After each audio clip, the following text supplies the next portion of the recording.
ng Diyos ang ating pong mga buhay. Ngayon pong hapon na ito, just wanted to share po sa inyo about sa pag-ibig sa Diyos at saka pag-ibig sa mundo. Magkaiba ho yan, tama? Pag-ibig sa Diyos at pag-ibig sa mundo. Wala rin niyang ipinagkalayo sa anak ng Diyos at saka sa nilikha ng Diyos. Ang mga anak ho ng Diyos, ito yung mga tumanggap kay Kristo. Amen? So, itong mga anak ng Diyos na to, tayo, in John chapter 1 verse 12, binigyan tayo ng karapatan na maging anak ng Diyos. Amen? Amen. So pakisabi sa katabi, anak ka ng Diyos. Anak ka ng Diyos. Anak ka ng Diyos. So kung bakit ka maganda ngayon, anak ka ng Diyos. Amen. Kung bakit ka masaya ngayon, anak ka ng Diyos. Amen. Kung bakit ka nakasimangot ngayon, hindi ang galing sa Diyos. Okay? Yan ay galing sa mundo. Yun ang yung pag-uusapan natin. Okay? Yung buhay na nasa Diyos at saka buhay na nasa mundo. Kasi kung pwedeng nasa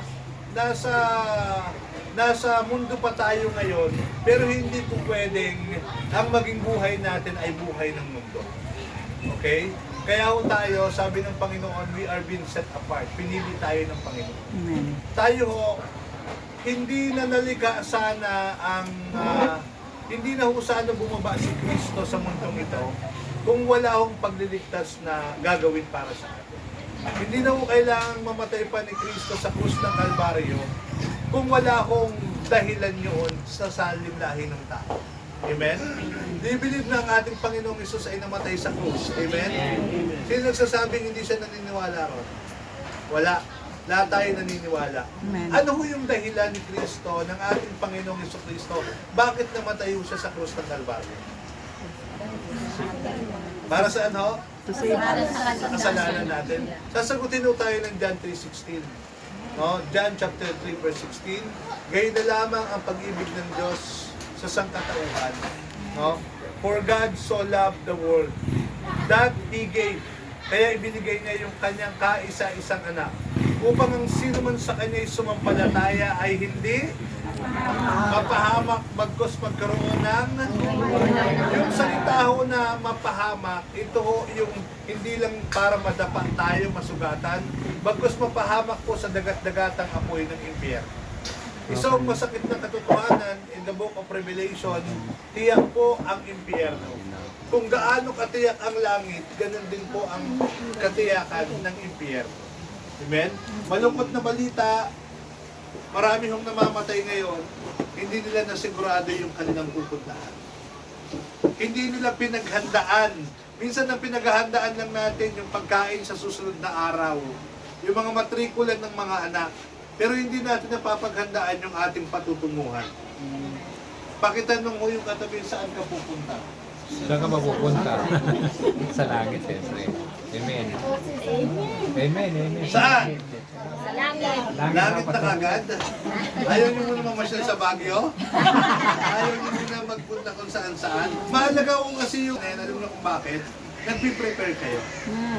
Magsasummer na naman ho, tama? Saan niyo balak pumunta? Quezon. Ora, Zambales, Quezon, Talban. It makes you excited, tama? Nai-excite tayo. That's why, dapat malinaw sa atin yung pupuntahan natin. Pag natapos na lahat ng mga maliliit na mga pupuntahan natin dito, pupunta tayo sa pinakamalaking kadahilanan kung bakit tayo nabuhay. Ano yun? Yung mapuntahan natin, walang iba kundi ang kaharian ng Diyos. Ang kalangitan. Ayaw natin na mapunta tayo dun sa kabila. Ano yun? Impyerno. Ano ho yun? Impyerno. With this life, maraming tao ang hindi ho bukas ang kamalayan. Akala ng mga tao, ang buhay, simpleng kumain, matulog, magtrabaho, magkapera. That's it. Tapos na. Yung kasi ang tinuturo sa atin ng mundo.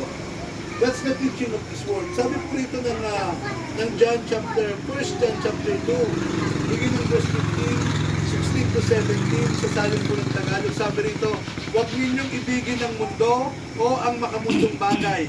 Ang umiibig sa mga ito ay hindi umiibig sa Ama, sapagkat ang lahat ng kamunduhan, ang masasamang hilig ng laman, ang pagnanasa sa mga nakikita ng mata, at ang anumang pagmamayabang sa buhay ay hindi nagmula sa Ama kung hindi sa mundo. Verse 17, ang mundo at lahat ng bagay dito na hinahangad ng tao ay mawawala. Uulitin ko po, ang mundo at lahat ng bagay dito na hinahangad ng tao ay mawawala. Ngunit ang taong sumusunod sa kalooban ng Diyos ay mabubuhay magpakailanman. Amen. Pwede ba makarinig ng amen ho dyan? Amen. Pumalakpak ho tayo. Napakaganda ho ng balita ko. Ang mundo at lahat ng bagay dito na hinahangad ng tao ay mawawala. Kaya kung mahirap tayo ngayon sa mundong ito, huwag mo kayo mag-alala, hindi naman pala yun ang pinakamahalagang bagay. Kung may din nakakaranas tayo ng kahirapan, tama-tama lang ang ating mga buhay, huwag mo kayo maggamba kasi matatapos din naman po yan. Amen? Sa pagkatapos po niyan, let's say talagang inabutan na tayo ng kamatayan. Tapos hindi ho tayo ganun kayaman, okay lang yon. Basta tayo papanaw na nakilala natin ang ating Panginoong Amen. Jesucristo at masisigurado natin ang kaligtasan na nanggagaling sa Kanya. Amen. Amen? Parang hindi ko kayo masaya. Yun yung magandang balita na sinasabi ng Biblia na to. Kaya wag natin masyadong pagtuunan yung bagay sa mundo na ito. Kaya napakahalaga ho na nagkikita-kita tayo sa Bible study kasi ho yung pinag-aaralan ninyo ngayon, this is eternal. Itong aral, itong turo ho na mapapakinggan ho natin, ito ho ay para sa ating hinaharap. This is for our future. Alam niyo ba, pag nanonood kayo ng teleserye, may FPJ pa ho ba ngayon ang probinsyano? May nanonood pa sa inyo? Wala na, no? Hindi na nagtitv, no? Ano yung pinapanood natin? Yung mga vlogger nila ngayon. Yan, nandun na. Nasa cellphone na lang, nasa TikTok na tayo. Nasa YouTube ako. Tinanunin nyo. Nanonood ako ng mga end Yung mga times. pinapanood ninyo, sandali lang kayo pasasayahin yan. Tama? Pag natapos na yan, babalik na kayo sa realidad. Ano yung realidad? Wala pa pala kayong sinaing. Okay? Anong realidad? May utang pa rin pala kayo na dapat bayaran. Anong realidad? Nasayang lang yung oras ninyo dun sa mga bagay na yun. Ganun ang mundo. Hindi siya magbibigay sa inyo ng totoong satisfaction. Amen. Kahit anong ibigay ng mundong ito, hindi pa rin ito sasapat. Nothing in this world can satisfy me. Sabi nga ako ng ulitin. Walang bagay sa mundong ito ang makakapag-satisfy ng lahat po ng ating mga pangangailangan. It's only God. It's only Jesus na magiging enough po tayo. Kaya dapat to, una, maging tama yung focus natin. Pag-sabi sa katabi, focus. Alam nyo, pag sinabi natin na focus, kunyari, medyo nagbubulo ang gusto, may sasabihin, tumigil ko, nagpo-focus ako. Di ba? Kasi gusto nyo bawat detalye noon, makuha ninyo. Dapat, lahat ng detalye patungkol sa Panginoon, doon tayo tumitingin. Dapat our relationship is centered to God. Wala akong masama na ibigin natin ang ating kapwa, alagaan natin ang ating pamilya. That's good. No? Pero dapat huwag tayo malihis sa pinaka-focus natin. What is our focus? Yung relasyon natin sa ating Panginoon. Kaninang umaga, sino yung nanalangin pagising pa lang? Amen. Nagbasa ng Biblia. Amen. Nag-pray bago kumain. Amen. Nag-pray bago lumabas ng bahay. Amen. Isinumbong sa Panginoon yung mga pinagdadaanan niyo sa buhay. Amen. That's focus. You are here also in this Bible study. Wala akong pumunta rito sa Bible study na ito na walang problema. Lahat naman tayo meron. Pero we just learn to set aside that para mag-focus tayo sa ating Panginoon. Minsan nga, pag umaatin kayo sa church, no? Isa sa mga bagay na dapat intindihin ninyo, na lahat ng mga pumupunta ron nangangailangan sa Diyos. Pagalingan lang tayo sumamba. Pagalingan tayo ng paglapit sa ating Panginoon. Yung mga lalabas sa simbahan na yon na makaranas ng kagalingan pinagpala, yun yung mga sumamba talaga na focus sila. Amen? Anong turo ng nakaraang linggo?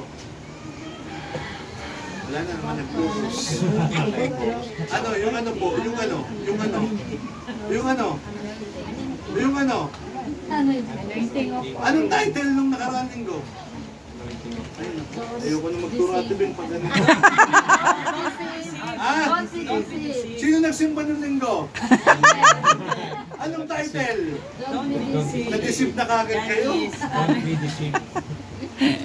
Do not deceive. Do not be deceived of spiritual. We need God's anointing. Tama? Ay, ayoko na. Uwi na. Ate Kat, tuwing araw ng linggo, ugaliin niyo sa Bible study. Pag magbabayad study kayo ng Webes, tatanungin niyo yung congregation ninyo, ano yung turo na itinuro sa inyo nung last Sunday. Na-deceive na naman kayo. Katuro lang, do not be deceived. May notes naman kami, Pastor. Hindi nga yun eh. Yun nga yung pagkakaiba. Pag focus kayo, pakinig ko kayo, pag uwi ninyo sa bahay, yung mga napicturean ninyo, sinulat ninyo, aaralin niyo yun. Ganun yung focus na pag-aaral. Dapat isang linggo, nalimutan na ninyo. Monday, Tuesday, Wednesday, Thursday. Ano yung tinuro ng linggo? Do not be deceived. BBC. Diba? You need God's anointing. Mukhang napahiran ba kayo ng langis? Mukhang kaunti. Kulang. Tinipid. Mukhang natipid yung langis. Ay, sa susunod talagang balde yung gagawin. Ko na kayo hindi mo yung sa... Anyway, that's the important, no? Alive with God, no? It's very important na may focus tayo. So ngayon, ang topic natin, Alive with God. Tatanungin uli kayo ni Ate Kat next Thursday, anong naging topic natin? Diba? Alive with God. Anong verse na binasa mo kanina?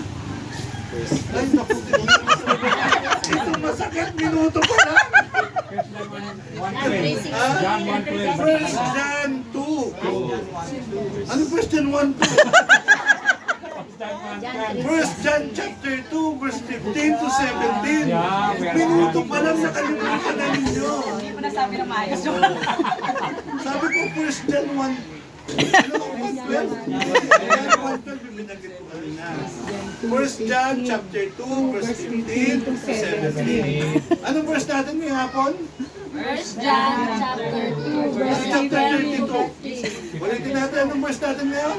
First John chapter 2 verse 15 to 17. Praise God. Anong topic natin? Alive with God. Number 1 point is we need to be focused. Okay? Pakisabi sa katabi, focus. Focus. Huwag naman kayo focus eh. Hindi ako makapokus. Alam niyo, minsan nakakapanghinayang. Kasi kahit sino pang preacher, yung tumayo, kahit gaano pa kahanda yung preacher na yan, kahit gaano pa sinamahan ng Lord yung preacher na yan. Pero kung yung nakikinig, hindi siya handa, baliwala yung mga nakikinig. Walang pagkinagkaiba yan sa naglagay ng buto doon sa isang dawagan na walang naging pundasyon. Pag may word of God kayo na naririnig na pinapangaral, buhanin na kagad mo sa puso niyo. Dito yan tumutubo sa puso natin. Okay? Anong title natin ngayong hapon? Life with God. Anong verse natin? First John chapter 2, verse 15 to 7. Okay? Magtatapos na po. 2. Introduction Okay? pala yung That's the Pastor. first thing. No? Focus. The second thing is, pagkasabi sa katabi, values. Values. Sa Tagalog ng values, ano? Halaga. Halaga. Kaya pala walang values yung maraming. Walang halaga. Pagkakatao. Associated with pag-uugali. Karakter. Pagkasabi, pag-uugali. It's very important na maunawaan natin na ang buhay kay Kristo, dapat meron tayong mga tamang pag-uugali. Ano yung mga binanggit dito? Makinig po kayo, huwag ninyong ibigin ng mundo o anumang makamundong bagay. Ang umiibig sa mga ito ay hindi umiibig sa Ama, sapagkat ang lahat ng kamunduhan, ang masasamang hilig ng laman, ang pagnanasa sa mga nakikita ng mata. Ano yung mga nakikita ng mata? Ayaw ng Lord na meron tayong inggit. Pakisabi sa katabi, inggit. Inggit. Galit. Galit. Sama ng loob. Sama ng Sino loob. meron nito? Praise God na isuko na, Lord. Wala. Wala ho rito. Sige, tungan natin ang pagbabasa. At ang anumang pagyayabang sa buhay, pagmamataas, mga pride, do we still have it? Wala. Naisuko na sa Lord. Epekto ng mga lingkod ng Diyos. Ito daw po ay hindi nagmumula sa Diyos, kung hindi ito ay galing sa mundo.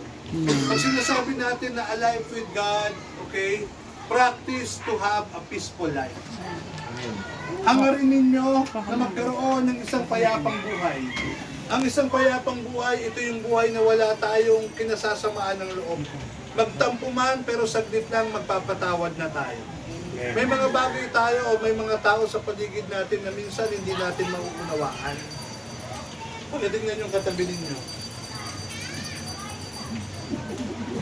Bakit tingnan ko? Ayaw nyo sila. Sabi nyo mabait yan. Tama? Hindi. Pag sinasabi nyo na mabait yan, anong description nyo sa mabait? Mapagbigay. Tama? Mapagbigay yan. Hindi yan madamot. Maunawain yan. Hindi yan lagi nakasimangot. Hindi yan matampuhin. Mahirap din yung laging nagtatampo. Mahirap din yung laging may kagalit. Alam niyo kung bakit? Maigsi na nga yung mundo natin, maigsi na nga yung buhay natin sa mundong ito, paiigsiin pa natin sa mga ganung bagay. So, I hope and I pray na tayo na namumuhay kay Kristo, magkaroon tayo ng mga tamang pag-uugali. Kasi hindi lahat ng bagay na gusto natin makukuha natin sa mundong ito at may bibigay sa atin ang kapwa natin. Paano pag hindi ka na niya kayang tulungan, magiging mabait ka pa rin ba sa kanya? Paano nung kinausap mo siya, may pinagdadaanan din siya, aawayin mo din ba siya? It's very important na yung values na yan maghari sa ating mga puso. Maghari sa ating mga isipan. Dahil si Kristo, nung pumunta po rito, hindi siya pumunta para sa mga walang kasalanan. Pumunta po si Kristo sa mga katulad nating mahihina at nadadapa. Pero inibig sila ni Kristo, minahal sila ng ating Panginoong Jesucristo. Tinrato sila ng tama ng ating Panginoong Jesucristo. Nung nandun po siya sa krus ng Kalbaryo at mamamatay niya, sabi niya, isa sa kanyang mga huling mga pangungusap, Panginoon, patawarin mo sila dahil hindi nila alam yung kanilang ginagawa. Kailan ho yung huling araw na inaway kayo at ganun din ang prayer ninyo? Panginoon, patawarin niyo po yung kapitbahay ko, hindi niya alam yung kanyang ginagawa. O baka naman, Panginoon, iganti mo ako, gigil na. Diba? It's our values, it's our character na nadetest sa atin during the time of pressure. Minsan, nakikita yung totoong tayo sa mga panahon na napipressure tayo. Ano yung mga panahon na yun? Wala tayong pera. Tama? Minsan din lumalabas yung totoong ugali ng tao. Pag walang pera, mainit ang ulo. Pag kinsenas, masaya.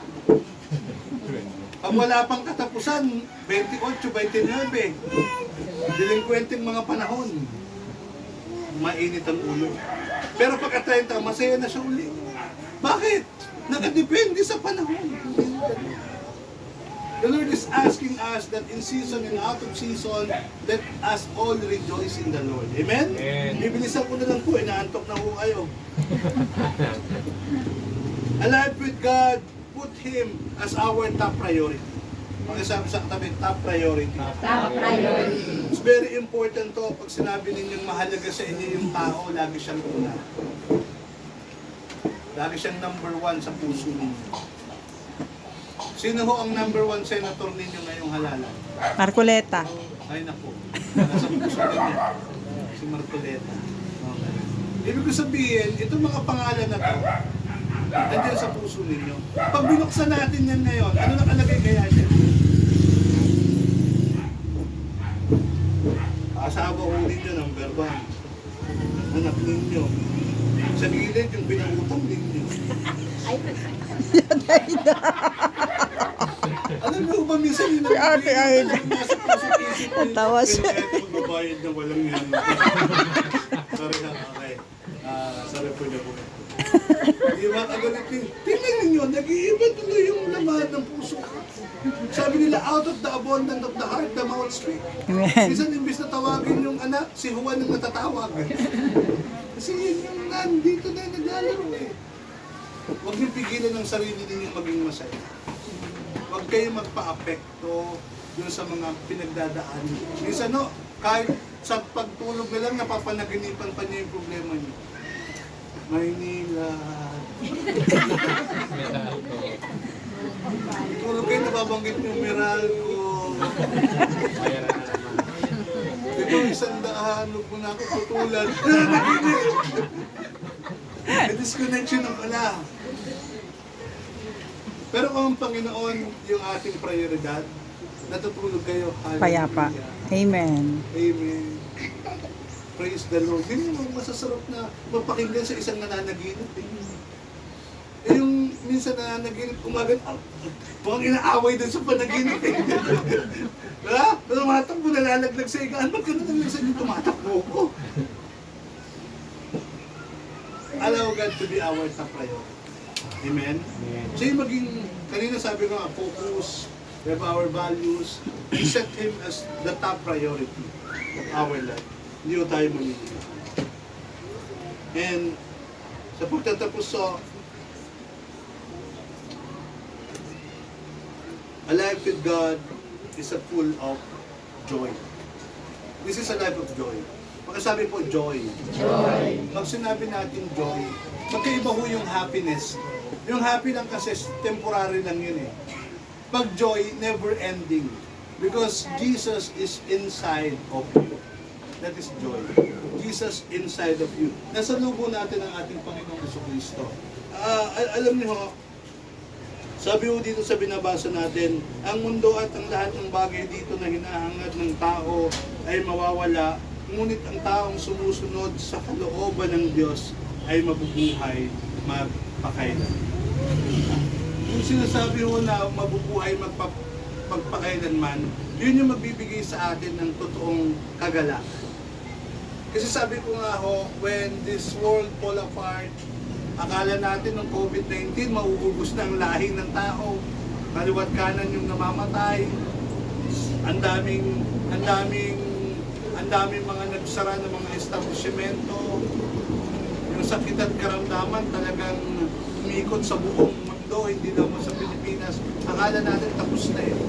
What if natapos na tayo talaga nung pandemic na yun? Diba? Doon po nakita na maraming tao, they are not yet ready to die. Amen? They're not yet ready to die. Even today, we are not yet ready to die. Kasi alam natin na sa mundong ito, ang dami pa natin gustong gawin.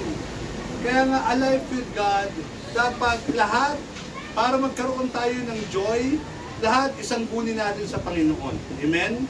Ipanalangin natin sa ating Panginoon.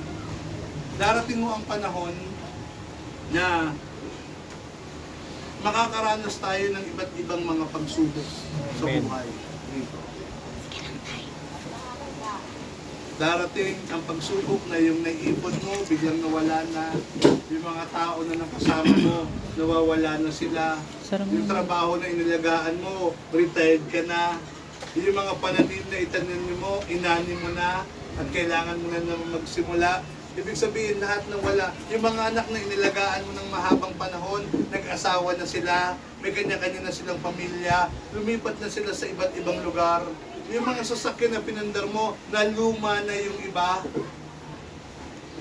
Ibig sabihin, lahat ng bagay na in-offer sa iyo ng mundong ito, na nagbigay sa iyo ng kasiyahan, lahat na sila mapaparam at mawawala. Ano lang ang mananatili? Mga bagay na pinundar natin Sa para Panginoon. sa Panginoon. Mananatili ang relasyon na binuo mo sa Panginoon. Pag tumatanda na ho ang tao, umabot na siya ng 90 at 95, nakita natin na parang malapit na siyang malagutan ng hininga. Okay. Ang tanging hinahangad niya, hindi na ho yan nagpipray na, Lord, magkaroon ko ng panibagong kotse. Hindi na ho ganun ang prayer niya. Lord, makaipon ko ako. Hindi na ho yung prayer ng isang 90 or 95 years old. Ano ang prayer niya? No. Ninyo, ano prayer niya? Lord, magkamotor po ako ng bago. Ano? Bigyan pa, mamamatay na nga po. Alam niya na. Patawarin ng mga kasalanan. Bakit po yun ang prayer niya? Mamamatay na ako siya, sabi ni ate. Mamamatay ka na. Yung parang, Wala ka pa rin bang ibang prayer kung hindi yung alagaan pa yung anak mo, alagaan pa ka sa... Hindi na yun ang prayer mo eh. Ang prayer mo na Panginoon, sa sakaling malagutan po ang ako ng aking nininga, alalahanin po ninyo ko dyan sa kalamitan. That is your prayer. Because in the end of the day, yung pinakahuling panalangin na yun, yun yung pinakamahalagang bagay natin sa buhay. Na pag yun ang nawala, yun ang pinakamalaking pagkakamali ng tao. Pag nawala yung relasyon natin sa Diyos, at pag tinanggihan tayo ng Panginoon, at sasabihin sa atin, hindi kita Nakikilala. It's the worst thing na po pwedeng mangyari sa isang tao na nabuhay sa mundong ito. Na pagkatapos ng pahiram na buhay, hindi siya kinilala ng Diyos. Bakit? Hindi niya rin kasi kinilala si Kristo nung siya pa ay nabubuhay sa mundong ito. Kaya alive with God, no? Is just to focus in Him while we are alive. Just be good with our character, with our value. Make Him as our top priority. And of course, the most important thing, live a life with joy with Him. Mabuhay tayo ng may kagalakan kasama ang ating Panginoon Kristo. John chapter 16:33, in this world you will have many troubles. Sa mundong ito, marami kayong mga pagdadaanan. But take heart, magpakatatag kayo na pagtagumpayan ko na ang lahat ng bagay mo. When you are at your lowest point, God is with you. Nung nakaahon kayo, God is with you. Nung ipinanganak tayo, God is with us. When we died, still, God is with us. If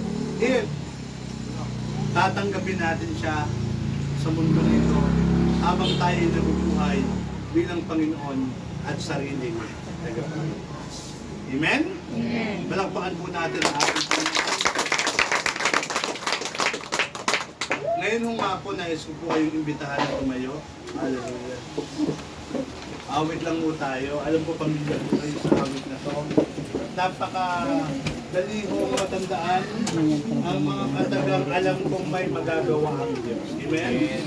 Pwede ba natin awitan ng ating Panginoon sa hapon kong ito? Sabihin po natin, alam kong may magagawa.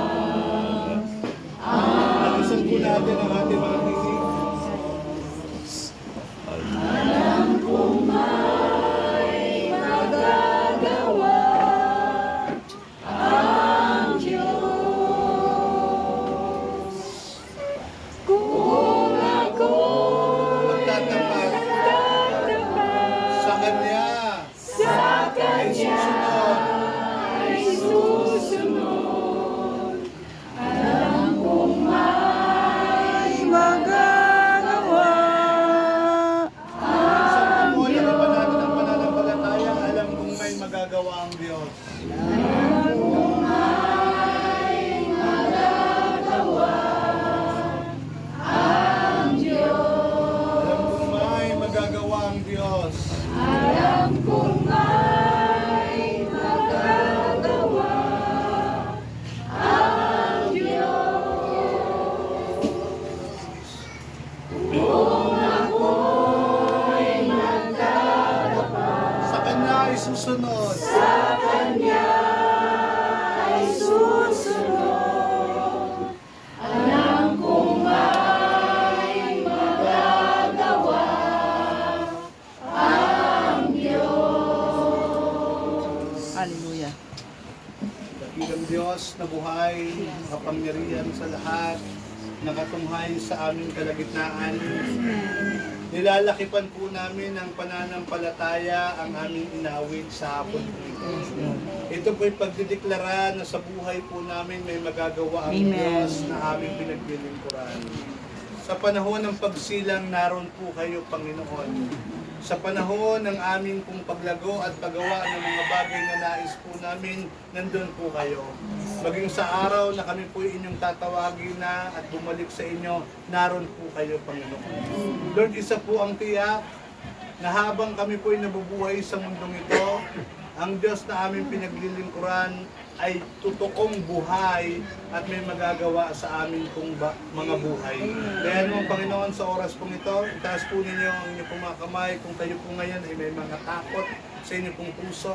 Panginoon, alam po namin na may mga takot, may mga pangamba na nararamdaman at naiisip po kami sa mga oras na to. Lord, sa aming kapatid na nagkakaroon ng kalungkutan dahil sa mga takot po na ito, o Diyos, sa oras pong ito, bigyan niyo po siya, Panginoon, ng kalayaan na nagagaling po sa inyo. Pangawakan po niya ang inyong pong mga pangako that do not be discouraged, do not be dismayed, for I am your God, I will go wherever you go. Huwag kang matakot, huwag kang mangamba, sasamahan kita sa anumang laban ng iyong buhay. Amen. Pangawakan po namin ang inyong pong salita in Jeremiah 33 verse 3 na kung kami po itatawag po sa inyo, Panginoon, kayo po ay tutugon. Amen. Kaya sa oras pong ito, tumatawag po kami sa inyo, mula po sa inyong trono dyan sa kalangitan, tugunin po ninyo ang aming pong mga panalangin. Sa mga kapatid po namin na may iniinda, dinadamdam na sakit o karamdaman, o Diyos, sa oras pong ito, idantay po ninyo ang inyong pong mapaghimalang kamay. Mula ulo hanggang talampakan, Panginoon, maranasan po nila ang kumpletong kagalingan. Maging sa mga kapatid po namin na nagdadanas ng pinansyal na problema at pangangailangan, Panginoon, Lord, we continue to pray that you are our great provider. Yes. Kayo po ang nagsabi sa inyong salita in Philippians chapter 4 verse 19, mula sa inyong kayamanan na hindi maubos-ubos din sa kalangitan, ipagkakaloob po ninyo ang lahat ng aming mga kahilingan. Panginoon, maraming salamat po. Dahil tunay nga in 1 Peter chapter 5 verse 7 na kung ipagkakatiwala po namin sa inyo ang aming mga kabigatan, may pakialam po kayo, Panginoon. May magagawa po kayo, Panginoon. Sa araw pong ito, pinangahawakan po namin ng Diyos na aming sinasamba, dinadakila sa lugar po ito ng Phase 4, Lord, sa lugar po ng Mindanao Street, Lord, gumagawa na po kayo ng himala. Amen. Maraming salamat po. Declare Pagpalain that po Jesus ninyo is ang Lord bawat over isa po Phase sa 4. amin, that there be that available spiritual blessing be upon them today, Panginoon. Yakapin po ninyo sila, O Diyos, ng inyong pong mapaghimalang kamay. Yes, God. May you cover them tightly by your precious blood, Panginoon. Let your holy and precious blood cover them, cover our family, cover our loved ones, cover our finances, cover our health, Lord, cover our studies sa mga kabataan. Let them have the wisdom and understanding from you, Panginoon. Maraming salamat po, O Diyos, sa inyong kabutihan. Maraming salamat po, Panginoon, sa inyong pong katapatan. Naniniwala at nananampalataya po kami, Panginoon, that something good is going to happen, Panginoon. This is the year of our breakthrough, Lord. Pinangawakan po namin na ito po ang taon ng 2025, ang taon ng paglaya, ang panahon ng pagpapala, ang panahon na aayusin po ninyo ang mga bagay na hindi po namin kayang solusyonan. Salamat po, Panginoon. Pangahawakan po namin ang kapangyarihan ng aming manlilikha. Sasandalan po namin ang pag-ibig ng aming manunubos. At lagi po namin sasariwain ang pagyakap ng banal na Santong Espiritu sa buhay po ng bawat isa. Salamat po, Panginoon. Pagdating sa Bible study po ito, Lord, hindi lang po ito ang inyong pong dadalhin pa. Bagkus marami pa po kayong pamilya na babaguhin through this Bible study. Maraming buhay ng kabataan, Panginoon, na maglilingkod sa inyo. Marami pa pong pamilya, Panginoon, ang magkakaroon ng kaayusan. Salamat po, Panginoon, sa inyong pong katapatan. At sa hapon pong ito, maingat po namin ibinabalik sa inyo ang lahat ng papurit pagsamba, ang lahat po ng anak ng Diyos ay magsabi ng Amen. Please be seated po. Saglit lang po at tatawagin ko po